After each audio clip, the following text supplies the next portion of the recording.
Quand les nouvelles s'affolent, Métropole fait le point. Le point tous les matins à 8h, simultanément sur Radio et Télémétropole. Le point est une courtoisie de MSC Trading et la Banque nationale de crédit BNC. Bonjour et bon jeudi sur Métropole. Le président Jovenel Moïse est à New York depuis quelques jours pour participer à la 72e Assemblée générale de l'ONU. Et ce jeudi, le président doit prendre la parole à la tribune de l'ONU. L'ONU, un espace pour les dirigeants des 193 pays membres de l'organisation, de venir défendre leur position, la position aussi, leur vision par rapport au monde entier. Jovenel Moïse est à l'ONU aujourd'hui. Que devrait dire le président qui pourrait avoir un impact positif pour le pays? L'actualité aujourd'hui nécessiterait que le président s'adresse sur quel thème? Avec nous ce matin pour répondre à ces questions, deux professeurs, Maître Osner Févry et professeur Max Atis, pour essayer d'avoir une idée de quelle déclaration pourrait être bienvenue de la part du président Jovenel Moïse. Maître Osner Févry, bonjour. Eh bien, bonjour Luc Ner, et nous saluons les auditeurs de Métropole, aussi bien que les téléspectateurs. Depuis environ 1 an et 7 mois, vous m'avez forcé à être sur les ondes pour essayer de comprendre le point de vue du président, ce qu'il va dire au monde entier, effectivement, à la tribune des Nations Unies au cours de cette Assemblée générale. C'est un plaisir pour Métropole de vous recevoir après 1 an et 7 mois de silence. Hein? C'est exact. Voilà, professeur Max Atis, bonjour. Bonjour Luc Negaro et puis bonjour à tous les auditeurs de la radio Métropole. Voilà. L'ONU. Et depuis quelques temps, en Haïti, on entend parler de l'ONU, on parle des casques bleus avec l'arrivée de la MINUSTAH. Et peut-être pour ma génération, qui a vu débarquer la MINUSTAH, on sait qu'il y a eu d'autres missions avant, mais pour ma génération, on a vu la MINUSTAH. On commence à savoir ce que c'est l'ONU. Aujourd'hui, on parle d'une organisation à 193 membres. L'importance de l'ONU en 1945 lors de sa création, est-ce que ça tient encore aujourd'hui selon vous, Osner Févry? Un petit rappel historique pour les jeunes, ceux de votre génération, mais aussi ceux qui ont la mémoire oublieuse. L'ONU est une création de 14 États. D'abord, les 14 représentants de ces pays sont réunis et se sont dit, écoutez, nous sommes les vainqueurs de la guerre. Nous avons gagné, mais maintenant il faut une organisation qui puisse prôner le jamais plus de guerre. Et s'inspirant du Coran et de la Sainte Bible, ces États ont commencé par penser à la forme de l'organisation. Et c'est parmi ces 14 États, il y avait la République d'Haïti.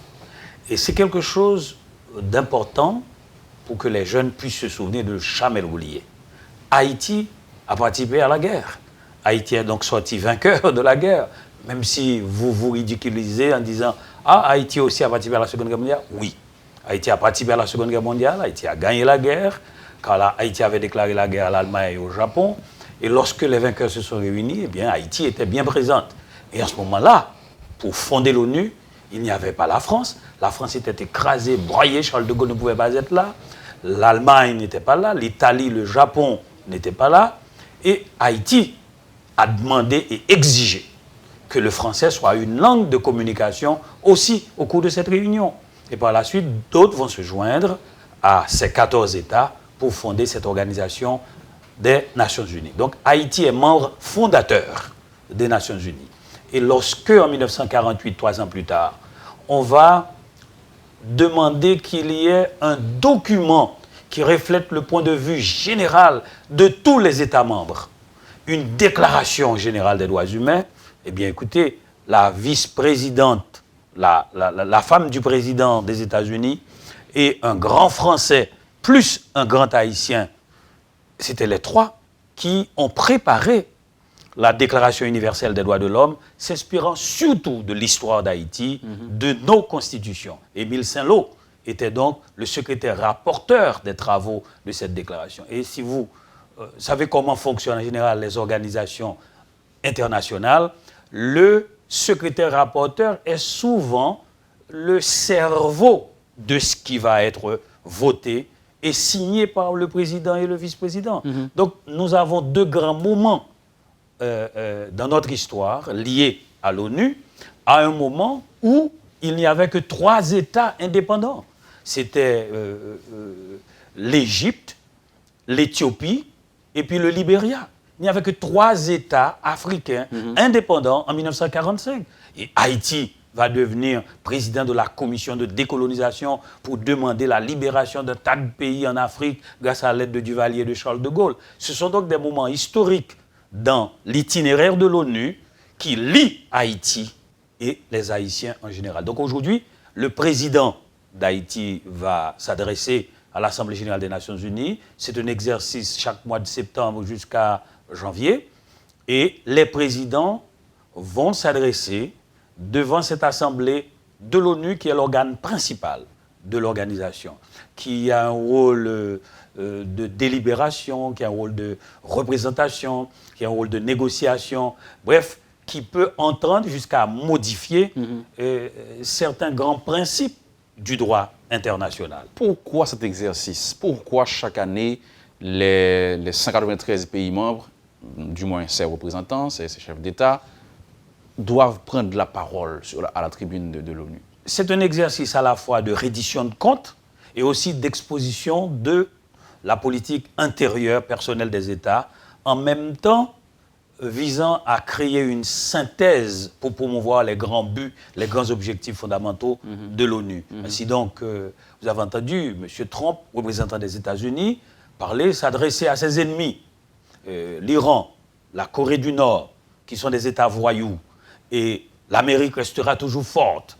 La puissance économique de l'Amérique avec ses forces armées, son économie et sa vision America First. Ça, c'est le point de vue de M. Trump. Mais M. Macron vient, il plaide aussi pour des accords signés sur l'environnement. Il faut protéger. C'est regrettable que les États-Unis se soient retirés de Paris. De cet accord de Paris.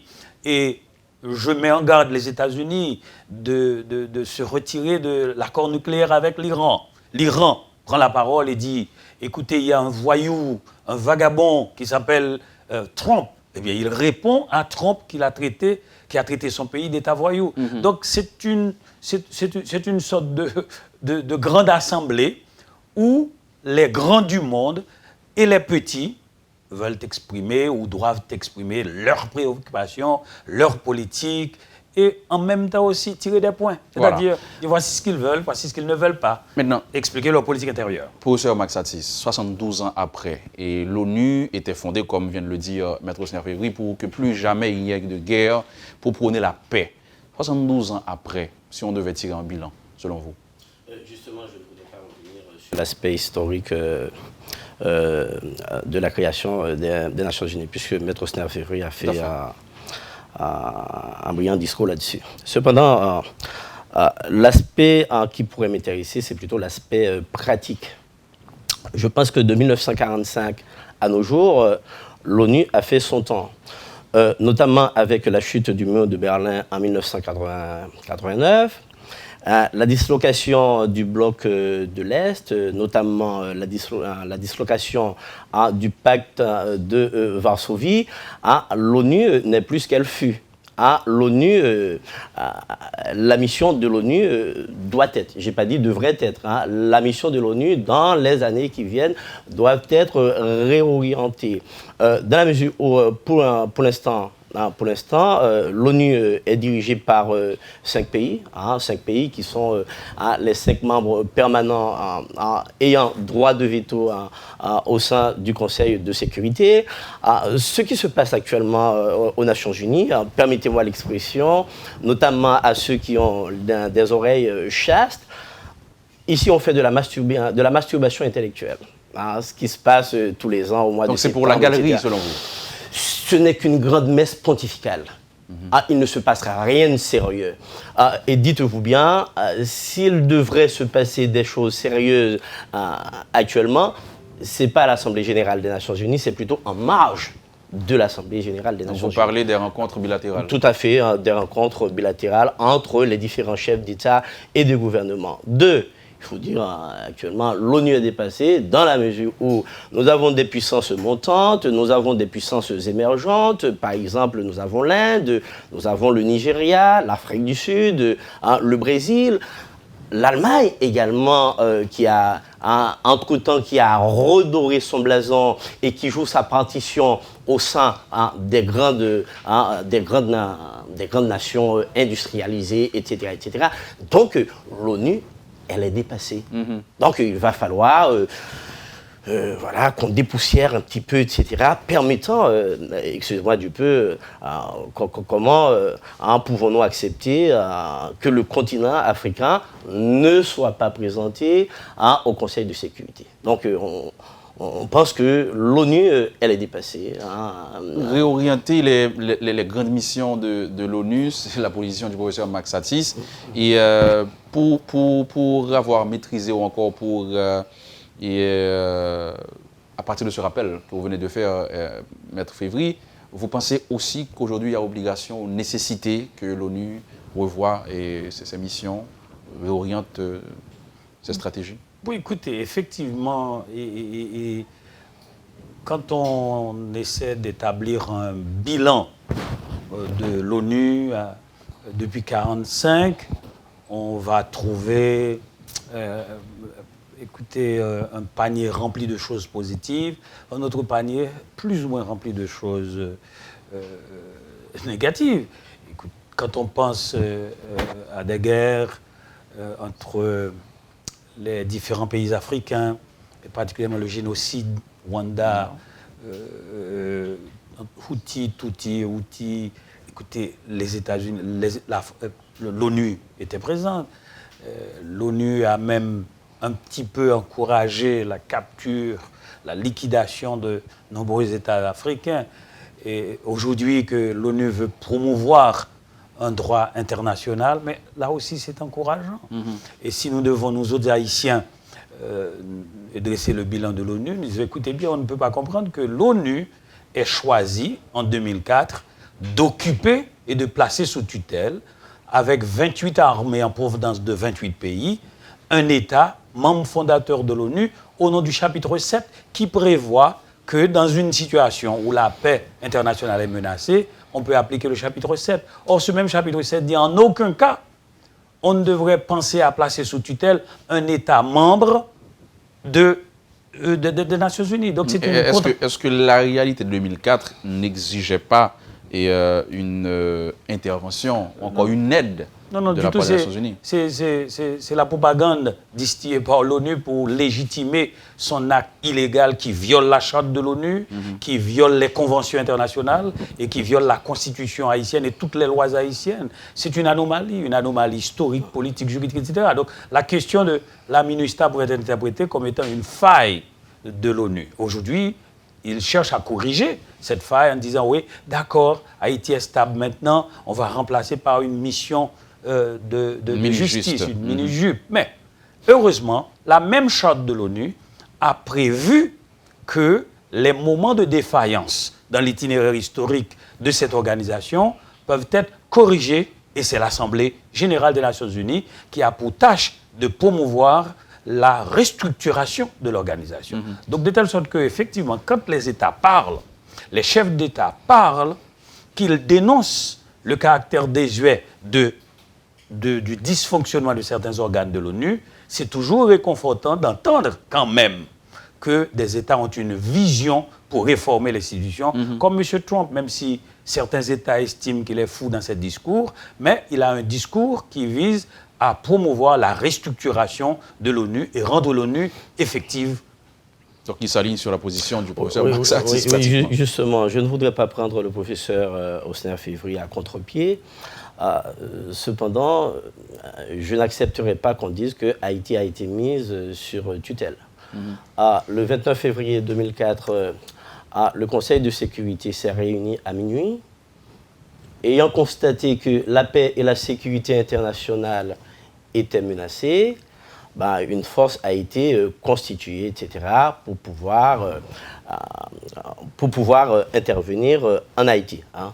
Donc, de là à dire que Haïti a été mise sous tutelle, je ne suis pas tout à fait d'accord. Donc, quelque part, l'ONU a posé une bonne action. Cependant, c'est discutable, bien entendu. Cependant, je voudrais quand même souligner une chose pour le professeur Févry. Les lois supranationales, les lois internationales. Monsieur, Haïti a signé des traités, des conventions. Ayant paraphé ces traités et conventions, ils savent très bien, les autorités haïtiennes savent très bien que ces lois-là, ces traités-là supplantent les lois nationales. Non. Donc, excusez-moi. Voilà. Non, j'interviens ici. Il y a deux écoles. Oui. Vous avez choisi une école. Oui. Il y a dans l'appréciation que les intellectuels, les savants, les professeurs, les juristes, les experts font de l'évolution du droit, il y a deux écoles. Parfait. Il y a l'école moniste, il y a l'autre école. Donc on peut toujours faire son choix. Non. Le dualisme et le monisme. Haïti a toujours été dualiste et jamais moniste. L'école moniste prône la supériorité du droit international sur le droit national. Haïti, depuis 1801, avec Toussaint Louverture, Dessalines par la suite, et tous les chefs d'État qui se sont suivis, qui ont été au pouvoir, ont toujours adopté, jusqu'à la Constitution de 1987, le principe du dualisme. Ça veut dire, le droit international existe, le droit national existe, mais cette cohabitation se fait à partir d'un acte de législation de votre Parlement qui place les lois internationales au-dessous de votre Constitution, et lorsqu'elles sont votées par un acte de transformation, alors elles sont égales aux lois haïtiennes. Mais jamais... Mais vous avez dit jusqu'à 87. Jusqu'à la Constitution de 1987. Oui. Il y a eu une perversion faite avec une Constitution amendée qui pense pouvoir placer les lois haïtiennes au-dessous des lois ou des conventions internationales. Dans la réalité, on voit toujours que ce sont les lois internationales qui ont Non, depuis 20 ans. Seulement depuis 20 ans. Professeur Févry, justement, je n'ai pas dit que les lois internationales sont forcément ou carrément au-dessus des lois nationales, dans la mesure où Haïti n'a pas été contrainte de parapher ou de signer tel ou tel traité ou convention. Donc, si Haïti, par exemple, on prend le cas de la Corée du Nord. La Corée du Nord s'est retirée du TNP, le traité de non-prolifération nucléaire. Donc, c'est à juste titre, par exemple, aujourd'hui, la Corée du Nord, en tout cas, continue avec son programme nucléaire. Parce qu'il s'est retiré. Mais bien sûr, parce qu'il s'est retiré. Et jusqu'à maintenant, Haïti ne s'étant pas retiré de certains traités ou conventions, donc Haïti est obligé de respecter à la lettre les traités et les conventions internationales. Professeur Ati, écoutez, excusez-moi d'être en contradiction avec ce point de vue. Il y a un point de vue qu'on fait valoir dans les facultés maintenant, depuis 25 ans, particulièrement pendant cette période d'occupation-tutelle. Je l'appelle occupation-tutelle parce que même les Nations Unies considèrent ça comme une occupation. C'est une occupation-tutelle. La tutelle est plus directe. Au moment où je vous parle, il y a un embargo sur Haïti. Les dirigeants haïtiens se taisent là-dessus. Au moment où je vous parle, il y a un blocus. Un blocus dans le droit international, c'est un acte de guerre. Le chef d'État haïtien, le Premier ministre, tous les ministres réunis et le Parlement haïtien ne peuvent même pas, au moment où je vous parle, Gao, faire une commande de 100 fusils. Écoutez bien, vous appelez ça une indépendance parce qu'il y a un embargo et il y a un blocus qui n'a jamais été levé par une décision des Nations Unies, une résolution des Nations Unies. Donc ça veut dire quoi? Les priorités haïtiennes, Gao, auraient dû être autrement.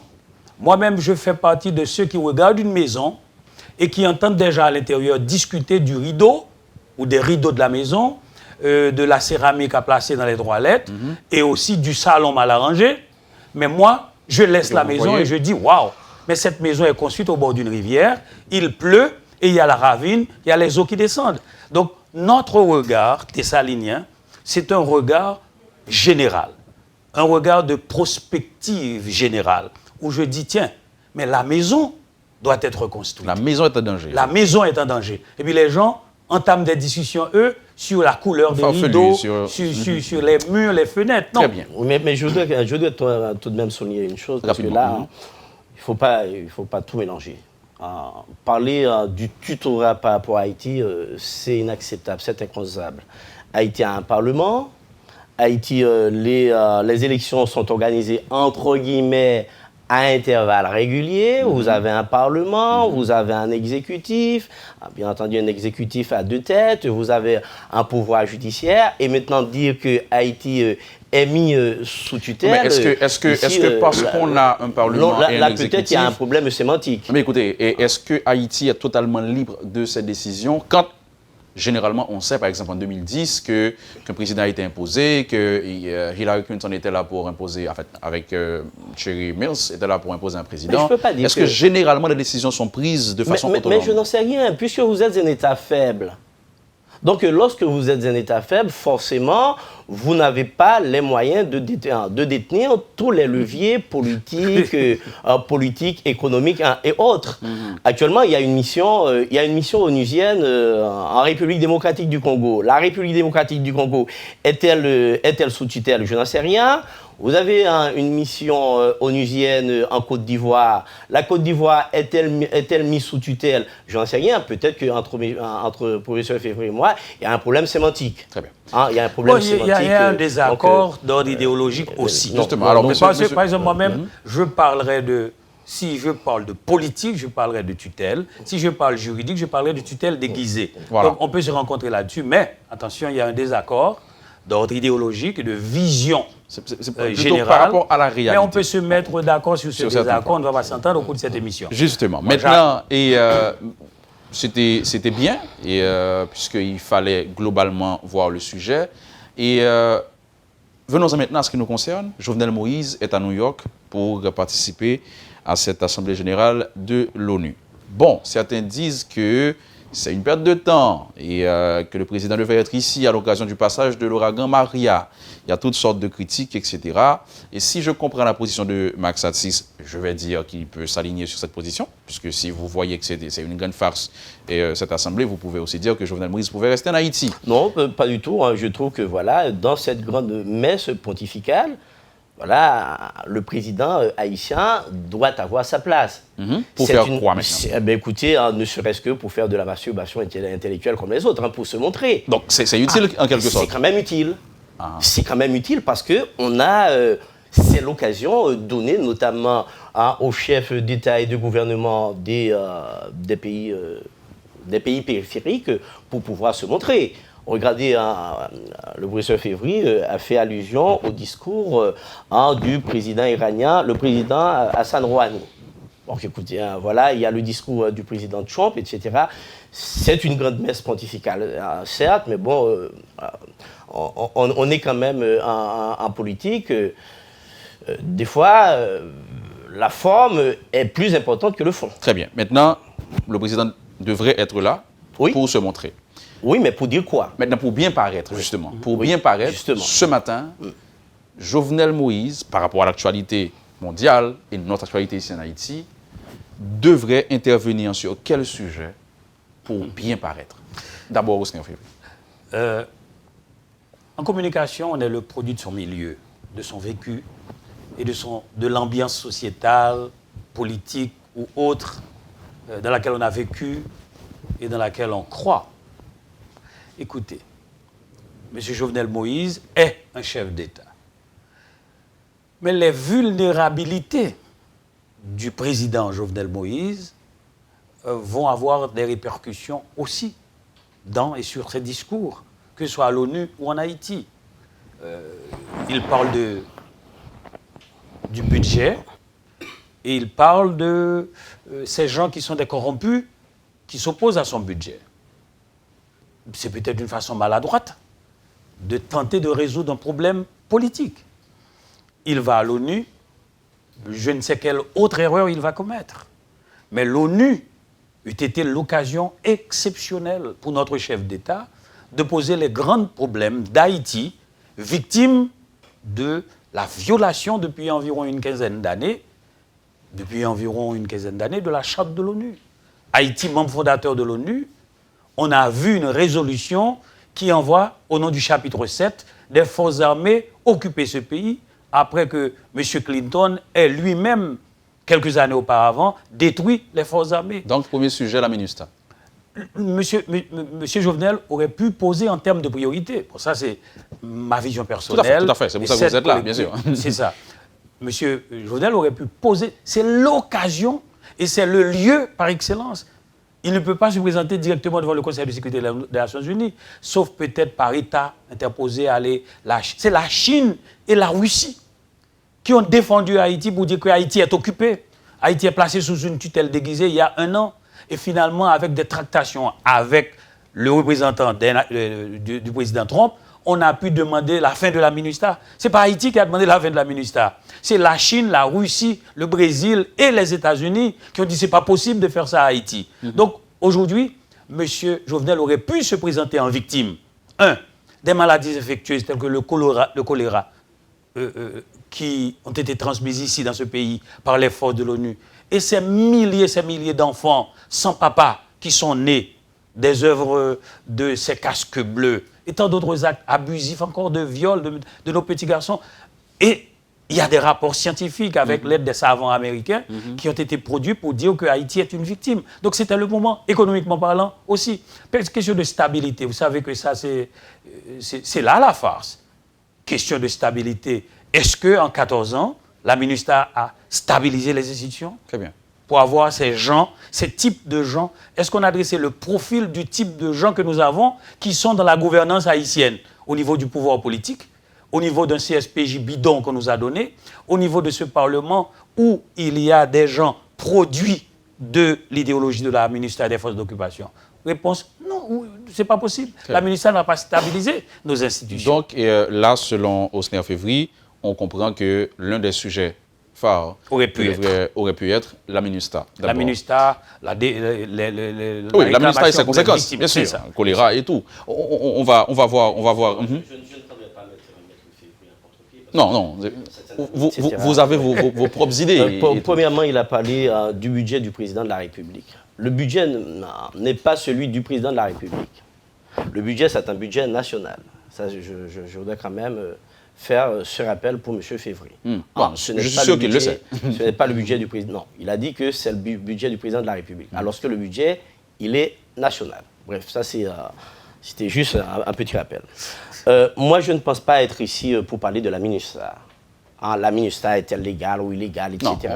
Non, comme je l'avais dit, vous êtes là justement pour nous aider à comprendre quels devraient être les sujets touchés par Jovenel Moïse aujourd'hui qui pourraient avoir un impact. Mais justement, voilà, lorsqu'une telle tribune est offerte à un président, d'un petit pays, il n'y a pas un sujet à aborder. Il y a des sujets.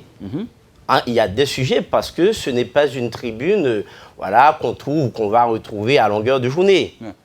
Puisqu'on n'est quand même pas le président des États-Unis, on n'est pas le président de la France. Donc on commencerait par quoi voilà. Écoutez, moi, je ne parlerai pas de la MINUSTAH parce que cela pourrait être... pourquoi pas, dans les coulisses, le président aurait pu en profiter pour parler, si nécessaire, si possible, bien entendu, avec les cinq membres du Conseil de sécurité et ainsi que le secrétaire général des Nations Unies. Sinon, parler du MINUSTAH à la tribune à la tribune des Nations Unies, pour moi-même, en tout cas personnellement, pour moi, je pense que ce n'est pas nécessaire. Maintenant, il devrait commencer par quoi? Je pense que, par exemple, il y a la coopération. Il y a la coopération qui est un sujet qui tient le président Jovenel Moïse, c'est un sujet qui lui tient à cœur, la coopération internationale. Pourquoi? Parce que j'ai l'impression que, aussitôt que le président de la République a prêté serment, il y a un sujet qui lui tient à cœur, qui est le développement. Et aujourd'hui, l'on sait très bien, le développement de la République d'Haïti, le développement de notre pays ne sera pas possible sans l'aide de la communauté internationale, n'en déplaise à mon ami Février. Donc nous aurons besoin de nos partenaires internationaux. Cependant, je le dis haut et fort, il va falloir qu'on revoie qu'on revoie, il va falloir qu'on mette sur pied le ou les types de coopération à développer avec certains pays. Coopération et MINUSTAH, les deux points de vue. On va marquer une pause et de retour, on va continuer sur ce sujet et voir. Dans quelques instants, il va prendre la parole. Et qu'est-ce qu'il pourrait dire qui pourrait d'abord plaire aux Haïtiens et avoir un impact à l'étranger? La rubrique de ce matin, avec nous, deux professeurs, Osner Févry et Max Atis, pour essayer de comprendre le fonctionnement de l'ONU, mais aussi la prise de parole du président Jovenel Moïse ce matin. Restez avec nous, on sera de retour très vite. Le Point est une courtoisie de MSC Trading et la Banque nationale de crédit BNC. Merci de votre fidélité. On parle de l'ONU, notamment de la participation du président Jovenel Moïse. Et de fait, le président tient actuellement son discours à la tribune de l'ONU. On va vous permettre de suivre l'intervention et on revient avec nos invités pour analyser le discours du président. Suivez. Susceptible de prévenir des tensions internationales, désamorcer des crises et rechercher une issue pacifique aux différends. Elle estime que l'action des Nations Unies doit d'abord s'inscrire dans une dynamique de prévention des conflits. La République d'Haïti, qui s'est toujours prononcée contre la prolifération des armes nucléaires, condamne fermement toute situation de tension créée par des volontés manifestes d'acquisition et de multiplication de l'arme nucléaire. Au Moyen-Orient, la crise syrienne n'en finit pas d'interpeller la conscience universelle. Ici même, dans cette enceinte, nombre de résolutions ont été votées, appelant à faire cesser cette tragédie avec son cortège de mots et son inhumanité. Le statu quo qui prévaut dans le conflit israélo-palestinien, ponctué de flambées de violences intermittentes, ne peut, à l'évidence, tenir lieu de solution. La République d'Haïti appelle de tous ses voeux à une sortie honorable de la crise actuelle au bénéfice du peuple frère de la République bolivarienne du Venezuela. Elle invite toutes les parties en présence à s'engager dans la voie du dialogue et de la négociation. Le dénouement heureux du conflit armé colombien par la voie de la négociation démontre que l'affrontement armé et la violence aveugle ne peuvent pas toujours régler les différends. Puisse cet effort de dépassement consenti par la société colombienne nous servir tous d'exemple. Aussi, la République d'Haïti, fidèle à ses idéaux de paix, de dialogue et de convivialité entre les peuples, exprime le vif souhait qu'une fenêtre d'opportunité soit offerte à la République de Chine Taïwan pour qu'elle puisse participer aux grandes décisions que nous, États membres de l'ONU, avions adoptées pour l'amélioration de la condition humaine sur la planète Terre. Monsieur le Président, m'exprimant pour la première fois devant cette haute assemblée, je mesure l'immense responsabilité qui est la sienne face aux défis et enjeux environnementaux auxquels la planète se trouve confrontée. La République d'Haïti est très attachée à la dimension environnementale du développement durable. En tant qu'État insulaire, Haïti est déterminé à renforcer sa résilience aux effets des catastrophes naturelles qui affectent chaque année la région des Caraïbes. Le peuple haïtien fait des efforts gigantesques pour se relever des dégâts causés par le passage des ouragans Mathieu et Irma. De même, la destruction d'une ampleur inédite des pays frères de la Caraïbe, notamment Antigua et Barbuda et la Dominique, et d'une partie des États du Texas et de la Floride aux États-Unis d'Amérique par les récents ouragans successifs témoignent des effets néfastes du réchauffement climatique sur notre planète. À cet égard, la République d'Haïti exprime sa solidarité avec les victimes en général et les peuples de la Caraïbe en particulier. De même, la République d'Haïti compatit avec les victimes des catastrophes naturelles au peuple et gouvernement des États-Unis du Mexique. Dans ce même ordre d'idées, mon pays accorde une importance toute particulière au respect des engagements contractés au titre de l'accord de Paris sur le climat. D'ailleurs, les perspectives de développement durable sont de plus en plus remises en cause par les crises écologiques et le dérèglement climatique.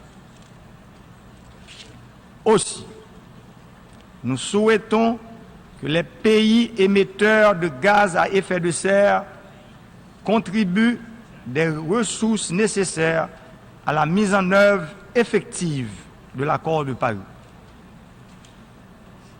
Certainement, il faut concrétiser la promesse de doter les pays les plus vulnérables des moyens d'assurer la transition énergétique vers les énergies renouvelables et de développer leur résilience aux effets néfastes du changement climatique.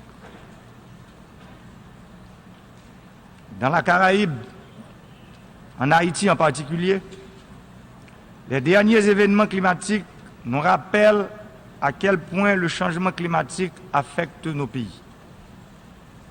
À l'instant même, l'ouragan Maria d'une puissance spectaculaire nous menace encore. Cependant, tout ce qui nous arrive n'est pas dû à la fatalité, mais aux actions des êtres humains sur leur environnement. Notre responsabilité pour le redressement environnemental est une responsabilité partagée. Ces pays victimes dont la République d'Haïti ne dispose pas de ressources supplémentaires pour répondre de façon adéquate aux conséquences dramatiques du changement climatique. Je lance un appel pour une augmentation de la couverture d'assurance contre les ouragans et autres catastrophes naturelles. Les petits pays de la Caraïbe, qui sont caractérisés par un espace économique sévèrement limité, nécessitent un régime d'assurance qui est proportionnel à la menace. À cet effet, en janvier 2018, quand Haïti assurera la présidence de la communauté caribéenne, nous comptons organiser une conférence régionale pour mettre en place une commission interétatique chargée de convenir d'une stratégie idoine en la matière.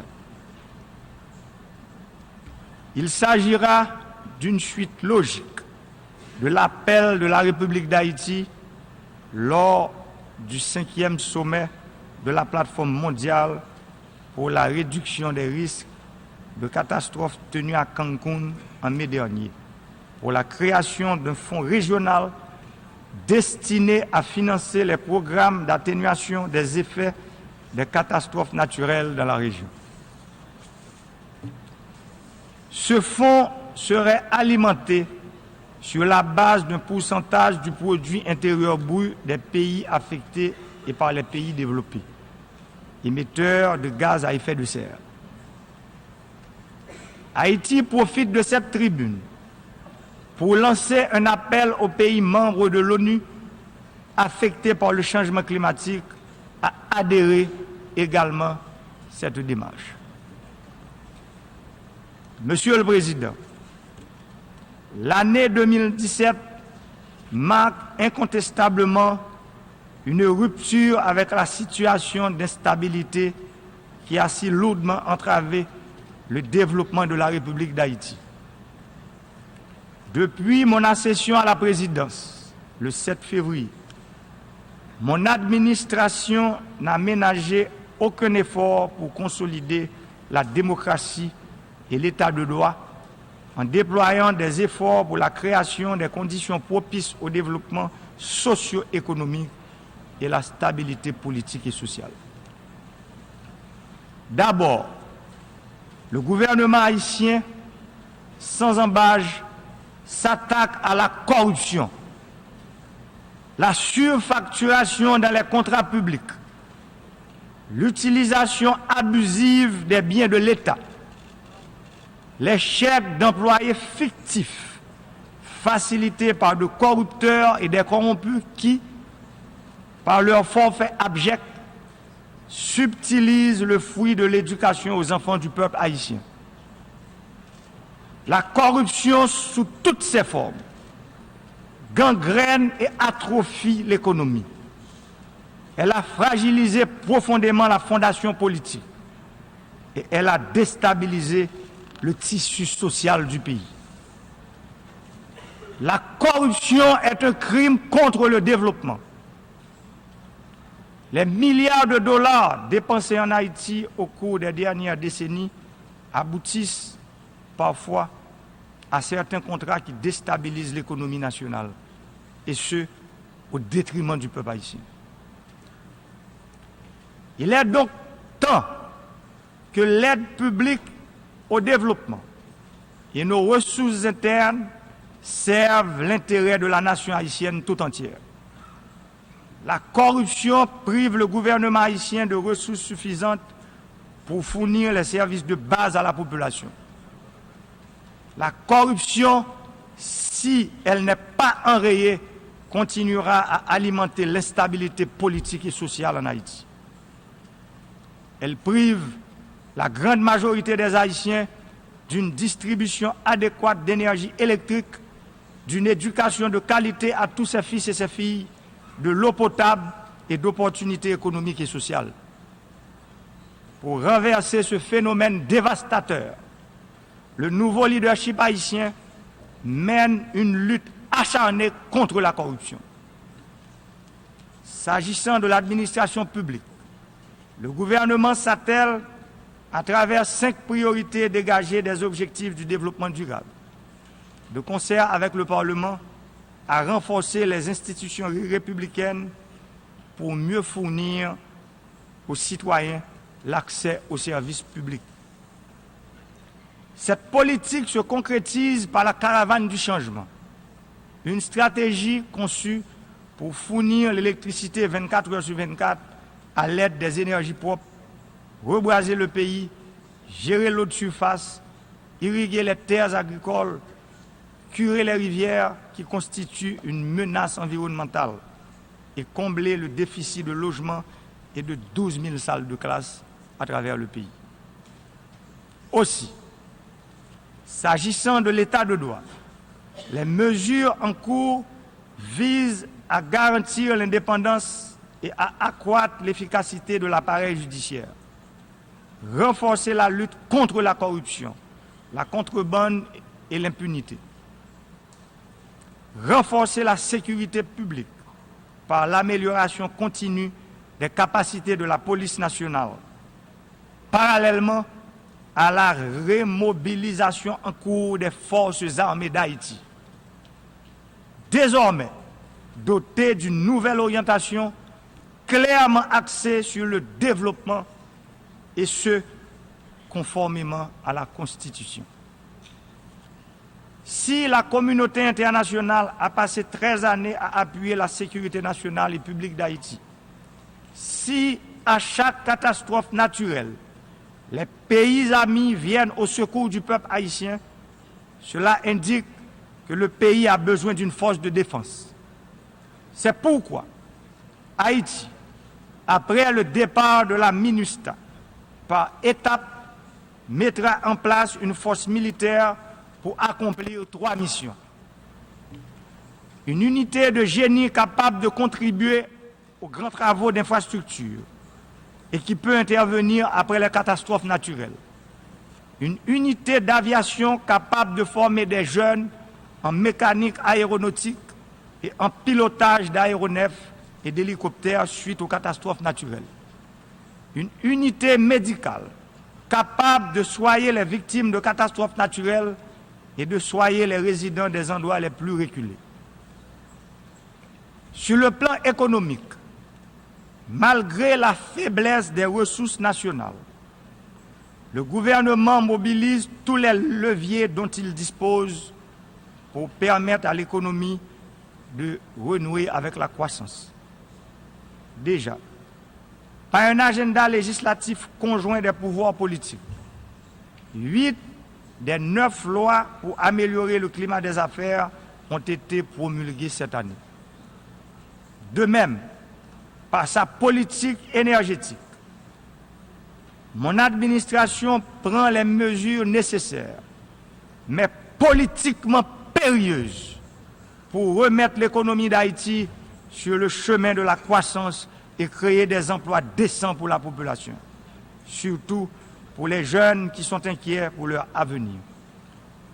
Dans cette perspective, l'Office de management des ressources humaines, l'OMRH, dans le cadre de la réforme de l'État, a débuté le recrutement sur concours de 12 000 jeunes cadres afin d'insuffler une nouvelle dynamique dans l'administration publique.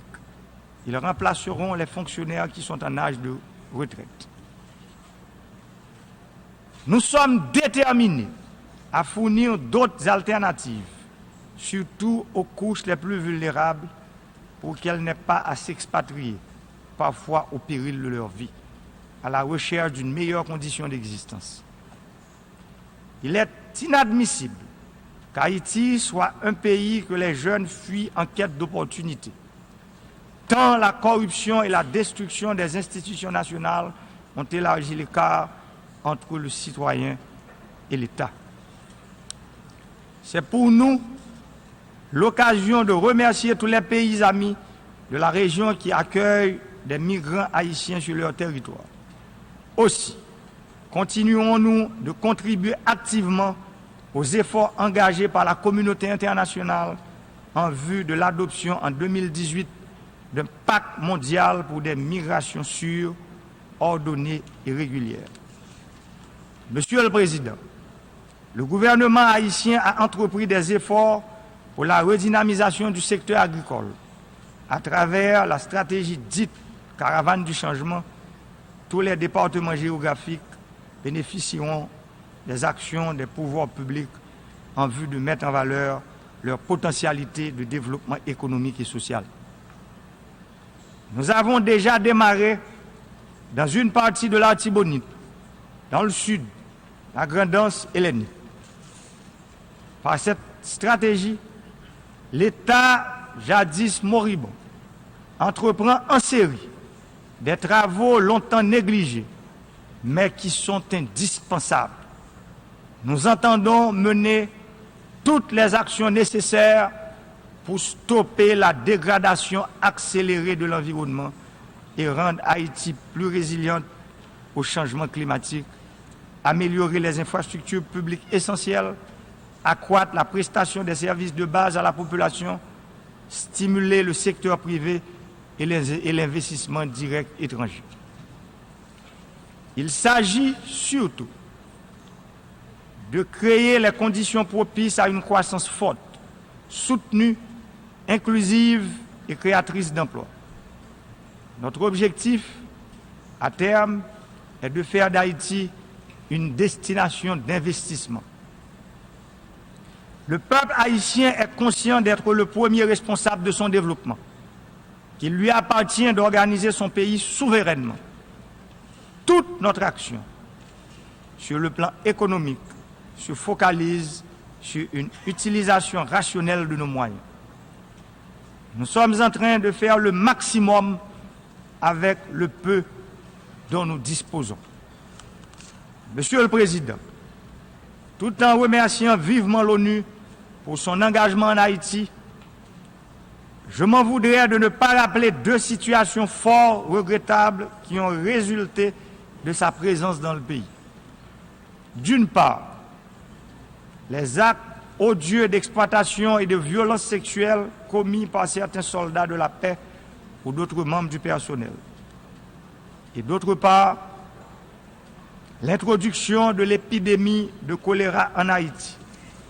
Ces conséquences fâcheuses de la démonstration de solidarité internationale impliquent, comme l'ONU l'a déjà reconnu, l'obligation morale d'adopter des mesures susceptibles de fournir les ressources nécessaires en vue de l'élimination du choléra en Haïti. L'amélioration du système de santé, notamment l'éradication du choléra, constitue l'une des priorités du gouvernement haïtien. Malgré les récents progrès enregistrés, la liste des victimes, autour de 10 000 de cette épidémie, continue malheureusement de s'allonger. Et les orphelins du choléra se comptent par dizaines de milliers.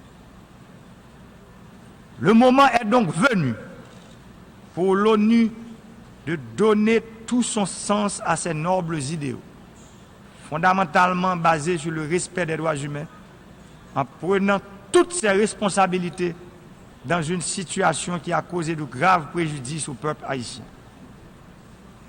Il est grand temps que soient honorés les engagements pris par l'ONU en vertu de la nouvelle approche préconisée par le secrétaire général et que l'Assemblée générale a approuvé dans la lutte contre l'épidémie du choléra.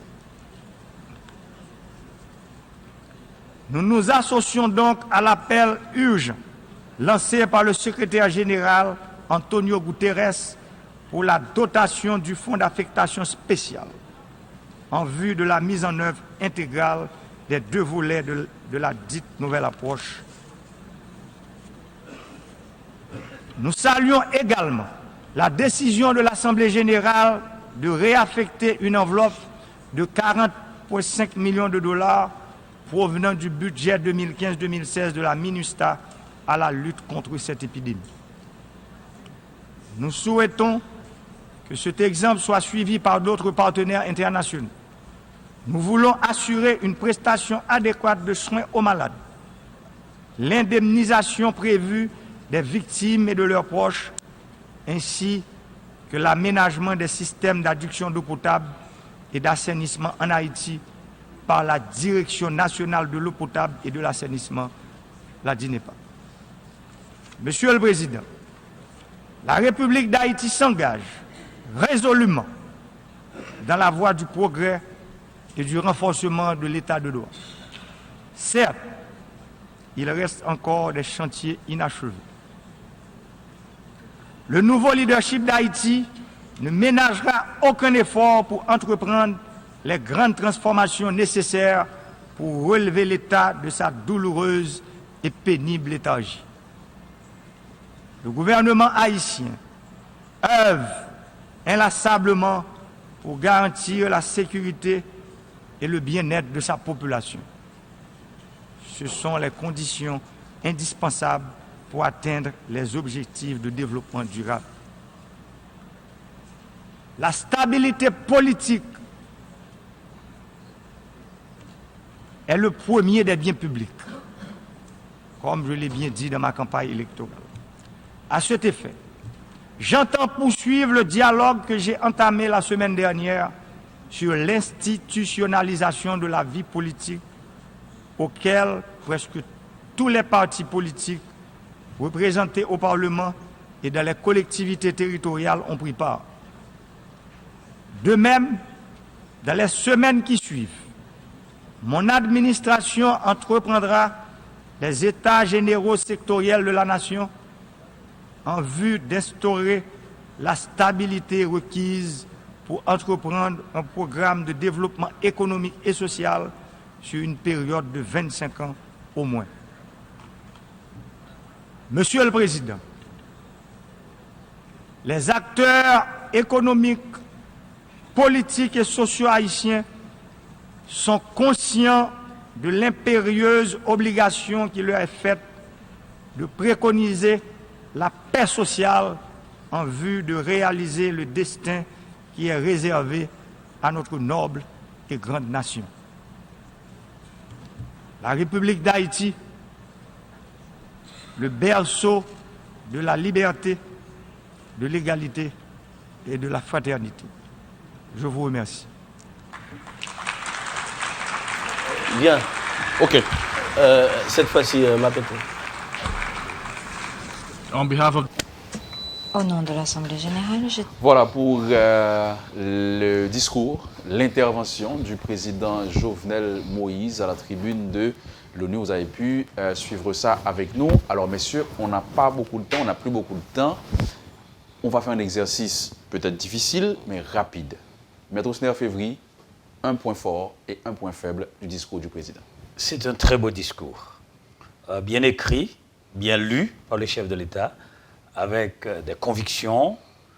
Il semble partager le contenu de ce qu'il dit.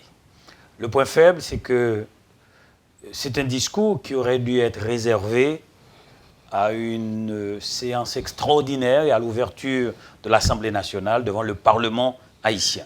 Le président rend compte devant les parlementaires de l'État, de la nation et aussi explique les grands projets qu'il a. Le point fort, c'est qu'effectivement, il a considéré que la présence de la MINUSTAH n'a pas établi la stabilisation attendue ou la stabilité politique à laquelle nous aspirions tous et que nous voulions, et que de préférence, la MINUSTAH a laissé son cortège de mots inacceptables, comme le viol de nos enfants, et puis l'introduction du choléra pour lequel il sollicite bien que soit renforcé le budget, sauf que peut-être on aurait pu écrire pour le président que ce budget doit être managé, doit être administré par le gouvernement haïtien. On ne peut pas demander à la MINUSTAH d'avoir 15% de son budget dans la lutte contre le choléra pour aider à réparer les victimes du choléra. Et c'est la MINUSTAH encore, ou bien ce sont les mêmes gens de la MINUSTAH qui vont administrer ces fonds. Donc, une petite incohérence. D'un point de vue général, si je dis que le président a rendu compte de l'état de la situation d'Haïti devant la tribune des Nations Unies, c'est tout à fait normal. Comme je l'ai dit au professeur Atis tout à l'heure, M. Jovenel Moïse est à la recherche aussi d'une légitimité. Il n'a même pas encore un an au pouvoir. Peut-être que l'année prochaine, il aura un autre discours. Il s'affirme. Oui, il s'affirme davantage. Il n'a même pas parlé de son gouvernement, de son Premier ministre. Il parle de son administration, de mon administration, etc. Bon, ce sont des choses qu'on peut laisser tomber pour cette fois. Cette fois-ci. On attend pour la deuxième et la troisième année. On aura un président mûr et capable de voir la différence entre s'exprimer devant la tribune des Nations Unies et s'exprimer devant son Parlement, prendre compte de son administration devant les parlementaires. Présenter ce tableau sombre, parler de la corruption, de ce qui se passe au sein des ministères, c'était une bonne idée selon vous? Non, c'est inacceptable. Ce n'est pas devant l'ONU que vous allez parler de votre lutte contre les corrompus, les corrupteurs, etc. C'était, en diplomatie, on dirait que c'était inapproprié. Ce n'était pas approprié, ce n'était pas le lieu, ce n'était pas le moment. Peut-être qu'on pourrait dire, écoutez, nous menons une campagne contre la corruption dans le pays, mais pointer du doigt des secteurs et des gens. Et puis, bon, écoutez, moi-même, je ne conseillerais pas au président de toucher, comme il l'a fait, cette question de corruption. Parce que vos ennemis vont utiliser la même expression. J'ai entendu déjà des députés sénateurs Lavalas parler du président comme étant un inculpé pour corruption. Ce n'était pas le moment. Voilà. Pour ce Atis, La même question, un point fort, un point faible du discours du président. Moi, je pense que le président, il a fait un discours extraordinaire. Et d'ailleurs, c'est pour la première fois que le président intervient devant une telle tribune. Donc, j'ai noté quelques phrases. Par exemple, il a survolé avec brio l'échiquier de la politique étrangère. Notamment, il a parlé du conflit israélo-palestinien. Effectivement, avec Maître Févry, nous nous sommes mis d'accord. Il aurait dû au moins trancher, c'est-à-dire l'érection d'un État palestinien. Bref, il a survolé également avec brio le conflit syro-syrien, entre les Syriens, puisque c'est un conflit civil. Il a survolé avec éclat également la prolifération des armes nucléaires, puisque le monde n'en peut plus. Et pour finir, il va rentrer d'emblée dans la politique intérieure. Donc moi je pense que, à mon humble avis, il n'a pas oublié grand-chose. Okay. Il n'a pas oublié grand-chose dans la mesure où, effectivement, on peut se poser un certain nombre de questions. Était-il important, opportun, je dirais, d'aborder certaines questions intérieures, certaines questions sur le plan intérieur. Bon, écoutez, le président et son équipe de conseillers ont jugé nécessaire et utile d'aborder ces genres de questions, pourquoi pas. Par exemple, l'érection de l'armée, etc., avec des tâches spécifiques. Ça, c'est extraordinaire. Donc, moi, je ne fais que saluer le discours du président de la République. Très bien. Donc, on en est là. Le président a parlé. On était là ce matin pour essayer de voir qu'est-ce qu'il pourrait dire. Et, entre-temps, il a dit ce qu'il avait à dire. Et, selon vous, c'était un bon premier discours du président Jovenel Moïse? Oui, c'est un bon premier discours avec les omissions que nous avons soulignées. Et je crois que maintenant, si nous voulons être sincères, est-ce qu'on peut parler de sincérité en politique, les adversaires du président doivent faire montre de clairvoyance, de lucidité et même d'esprit patriotique, particulièrement sur la question de budget qui fait l'objet depuis quelque temps de manifestations, même de mouvements de grève. Mon point de vue, c'est un point de vue tout personnel. Le président, à son retour, doit essayer de remotiver son équipe, entamer le dialogue, comme il l'a dit, et puis aboutir dans les prochaines semaines à un budget rectificatif. Vous ne pouvez pas tenir tête. Monsieur Moïse, sénateur Moïse Jean-Charles, c'est un moment de cristallisation de la crise. La question du budget, c'est une thématique de conjoncture. En d'autres termes, la question du budget a été saisie par l'opposition, les ennemis de M. Jovenel Moïse et de son gouvernement, comme étant un facteur déclenchant d'une crise. La question était déjà là, les revendications étaient en sourdine, et puis on a pris le budget. Les sociétés les mieux organisées, soit en France, aux États-Unis, en Europe ou en Amérique latine, je lis bien les relations internationales, je n'ai pas encore assisté à une manifestation sur des questions de budget. La question de budget, c'est une question de haute scientificité technique. C'est une question, même 1% de la population haïtienne ne peut pas faire un discours de 1 heure. On n'est pas tous Kestner Farrell. On n'est pas tous, même économistes. On a besoin d'une spécialisation spécifique pour parler de budget. Donc, quand le peuple est dans la rue pour parler de budget, écoutez, je dois dire comme Kaplume, je sais que ça vient d'ailleurs. J'ai entendu l'ancien Premier ministre Kaplume parler, j'ai entendu Himmler Rebu, j'ai entendu Kestner Farrell, j'ai entendu le directeur général Mario André Sol adresser une lettre à son collègue, l'actuel directeur général de la BNH. J'ai entendu le sénateur Yuri Latortue, j'ai lu le communiqué de l'ambassade américaine, et que je comprends. Il a annoncé une grève massive qui va avoir lieu, donc le personnel peut rester chez lui, etc. Donc, je vois qu'il y a un rapport entre ceux qui parlent, ceux qui n'ont pas parlé, les petits communiqués, les dits et les non-dits. Il y a un moment de cristallisation de la crise, représenté par M. Jovenel Moïse et... Pardon, Moïse Jean-Charles.